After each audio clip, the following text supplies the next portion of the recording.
আসসালামু আলাইকুম ভিউয়ার্স। তো আজকে আমি আপনাদের সামনে নতুন একটি জব সার্কুলার নিয়ে হাজির হয়েছি। সেটা হচ্ছে দুর্নীতি দমন কমিশন নিয়োগ বিজ্ঞপ্তি 2025, সংক্ষেপে এসিসি। এটি প্রকাশিত হয়েছে আগস্ট 8 তারিখ। প্রায় অনেক বছর পরে দুর্নীতি দমন কমিশনে এরকম বিশাল নিয়োগ সার্কুলার প্রকাশিত হয়েছে। তো আপনারা যারা দুর্নীতি দমন কমিশনে চাকরি করতে ইচ্ছুক তারা অবশ্যই এই ভিডিওটি বিস্তারিত দেখবেন, কারণ এখানে আমি কোথায় পরীক্ষা হবে, কি কি পরীক্ষা আসতে পারে এবং কিভাবে অ্যাপ্লিকেশন করতে হবে, আপনারা কত বছর পর্যন্ত অ্যাপ্লাই করতে পারবেন, এইসব বিস্তারিত আলোচনা করব। তো চলেন সেই সার্কুলারের দিকে যাওয়া যাক। দুর্নীতি দমন কমিশন দুদক মোট 101 জন যোগ্যতা অভিজ্ঞতা স্বয়ংসম্পন্ন নারী ও পুরুষকে স্থায়ীভাবে 2টি স্থায়ী জব ক্যাটাগরি পদে নিয়োগ দেবে। অর্থাৎ জব ক্যাটাগরি পদ হচ্ছে 2টি, কিন্তু তারা 101 জন নিবে, সেটা হচ্ছে নারী ও পুরুষ।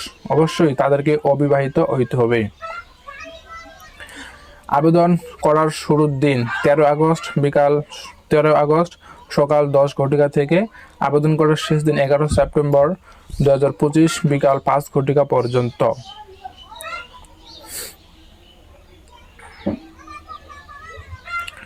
তো দেখতে পাচ্ছেন সেই সার্কুলার। দুর্নীতি দমন কমিশনের নিম্নলিখিত শূন্যপদ সমূহ: 1 নম্বর হচ্ছে কনস্টেবল, জাতীয় বেতনক্রম গ্রেড 17তম গ্রেড রয়েছে, শূন্যপদের সংখ্যা 91টি, এবং আপনাদের স্কিল কোয়ালিফিকেশন কোনো স্বীকৃত বোর্ড হইতে দ্বিতীয় বিভাগে মাধ্যমিক স্কুল বা সমমানের পরীক্ষা উত্তীর্ণ হইতে হবে, অর্থাৎ আপনাদেরকে এইচএসসি পাস থাকতে হবে। এবং দ্বিতীয় পদ হচ্ছে অফিস সহায়ক গ্রেড 20, পদের সংখ্যা 10 জন, সর্বনিম্ন 8ম শ্রেণী পাস হইতে হবে। টোটাল 2 পদে আপনার জনসংখ্যা নেবে 101 জন। এবং এই পদের সংখ্যাগুলো কারা কারা অ্যাপ্লাই করতে পারবে: যারা অবিবাহিত এবং যাদের বয়স 18 থেকে 20 বছর তারা কনস্টেবল পদে অ্যাপ্লাই করতে পারবেন, কিন্তু যাদের বয়স 18 থেকে 30 বছর পর্যন্ত তারা অফিস সহায়ক পদে আবেদন করতে পারবেন। তো চলে নিজে বিস্তারিতগুলো একটু জেনে নেওয়া যাক। তো আমি আমার ভিডিও ডিসক্রিপশনে এই জব সার্কুলার লিঙ্ক দিয়ে রাখবো, আপনারা অবশ্যই সেখান থেকে গিয়ে পুরো সার্কুলারটাকে একবার দেখে নেবেন। ক্রমিক নং 1 ও 2 নং এ বর্ণিত পদের প্রার্থীদের পরীক্ষার ফি বাবদ 50 টাকা ও টেলিটকের সার্ভিস চার্জ 6 টাকা সহ 56 টাকা আবেদনের নিয়মাবলী অনুসরণ করে শুধু Teletalk prepaid phone mobile phone থেকে SMS এর মাধ্যমে প্রদান করতে হবে। আপনাদের টোটাল খরচ 56 টাকা অনলি। তো অবশ্যই যারা এই ভিডিওটি দেখবেন তারা অবশ্যই এই অ্যাপ্লাইটা করতে পারবেন, কারণ এখানে আপনার দুদকে চাকরি পাওয়া মানে গভর্নমেন্ট জব, ঠিক আছে? তো আপনারা যারা অ্যাপ্লাই করবেন তারা অবশ্যই এই ভিডিওটি দেখে তারপরে অ্যাপ্লাইটা করবেন। আপনাদের স্কুল কোয়ালিফিকেশন যোগ্যতা এখান থেকে লাগবে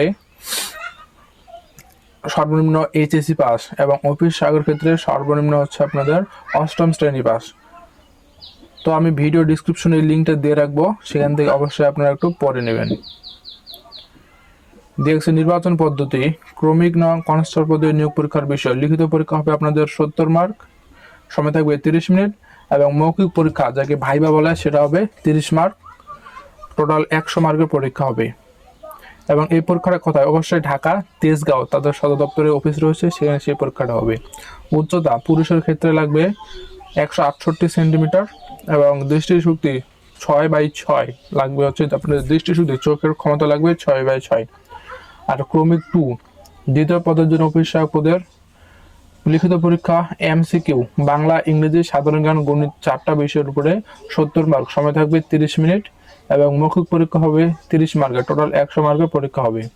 কারণ আরো কিছু বিবৃতি দিয়ে রাখছে: মৌখিক পরীক্ষার সময় আবেদনকারীকে শিক্ষাগত যোগ্যতার সকল সনদপত্র, আপনার যত সার্টিফিকেট রয়েছে সেগুলো লাগবে, ইউনিয়ন পরিষদ বা চেয়ারম্যান পৌরসভা, চেয়ারম্যান সিটি কর্পোরেশনের কমিশনার, মেয়র কর্তৃক প্রদত্ত নাগরিকত্ব সনদপত্র, প্রথম শ্রেণীর গেজেটেড সরকারি কর্মকর্তা কর্তৃক প্রদত্ত চারিত্রিক সনদপত্র, জাতীয় পরিচয়পত্র বা জন্ম নিবন্ধন সহ প্রযোজ্য অন্যান্য সনদ প্রত্যয়নপত্রের মূল কপি আনতে হবে। চাকরিরত ব্যক্তিদের মন্ত্রণালয় বিভাগ অধিদপ্তর সংস্থার অনাপত্তি পত্রটি সাক্ষাৎকারের সময় দাখিল করতে হবে, অন্যথায় সাক্ষাৎকার গ্রহণ করা হবে না। এবং বীর মুক্তিযোদ্ধা, শহীদ মুক্তিযোদ্ধা ও বীরাঙ্গনার সন্তান ক্ষুদ্র নিগোষ্ঠী মৌখিক পরীক্ষা উপস্থাপন করতে হবে। আপনাদের যত কিছু রয়েছে মানে কোটা থাকলে সেগুলো উপস্থাপন করতে হবে। এবং আপনি যদি অসত্য তথ্য ত্রুটিপূর্ণ অসম্পূর্ণ আবেদন বাতিল বলে গণ্য হবে। আপনার কাগজ কোনো ডকুমেন্টে ফেক কিছু ধরা পড়ে, সেক্ষেত্রে সেক্ষেত্রে ওনারা আপনাদেরকে চাকরিচ্যুত করতে পারেন। নিয়োগকৃত ব্যক্তিদের যথাযথ কর্তৃপক্ষ কর্তৃক ভেরিফিকেশন করতে হবে। বিবাহিত মহিলাদের ক্ষেত্রে স্বামী স্ত্রী অর্থাৎ আপনারা বিবাহিত যারা, তারা এই পদে অ্যাপ্লাই করতে পারবেন। ঠিক আছে। নিয়োগ সংক্রান্ত যে কোনো বিষয়ে নিয়োগকারী কর্তৃপক্ষের চূড়ান্ত সিদ্ধান্ত বলে গণ্য হবে। এই ছিল আপনাদের সমস্ত আপডেট। এবং যারা আপনারা নিজেরাই অ্যাপ্লিকেশন করতে, তারা অবশ্যই অনলাইন থেকে এই ওয়েবসাইটে ঢুকতে পারবেন। এই ওয়েবসাইটে ঢুকে আবেদনটা নিজেরাই করতে পারবেন। দেওয়া আছে এখানে। এই ওয়েবসাইটে যদি আমরা ক্লিক করি, দেখতে পাচ্ছি আমাদেরকে অ্যাপ্লিকেশন অনলাইনে নিয়ে আসছে। তো আমি অবশ্যই দ্বিতীয় পদ অথবা প্রথম পদ দিয়ে রাখছি, এখানে দুটো পদ দেওয়া আছে।